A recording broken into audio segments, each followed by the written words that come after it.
1 2 3 4 5 6 7 8 9 10 11 12 13 ভাই তোমরা তাহলে এগুলো নিয়ে যাও, আমি একটু পরে যাচ্ছি। আচ্ছা ঠিক আছে বৌদি। আরে এই জায়গাটা খালি লাগছে কেন? ভেতরে কিন্তু 500 এর নেমে দিয়ে গেল। কিন্তু আমার হিসেবে তো এখানে 16টা ইট কম লাগছে।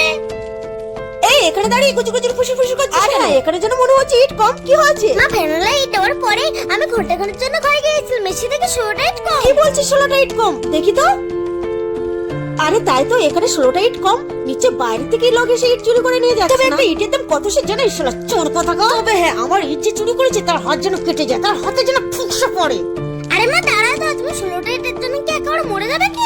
যদি আমাদের 16টা ইট চুরি করে যদি দুতলা বিল্ডিং দিতে পারে তাহলে দেখ না। মা তুমি একটা জিনিস ভালো করে মনে রাখবে, লোকের দিকে একটা আঙুল দেখো না, নিজের দিকে অনেকগুলো আঙুল থাকে। আর নিজে বাস খাওয়ার জন্য তো সে নিজেই তৈরি থাকবে।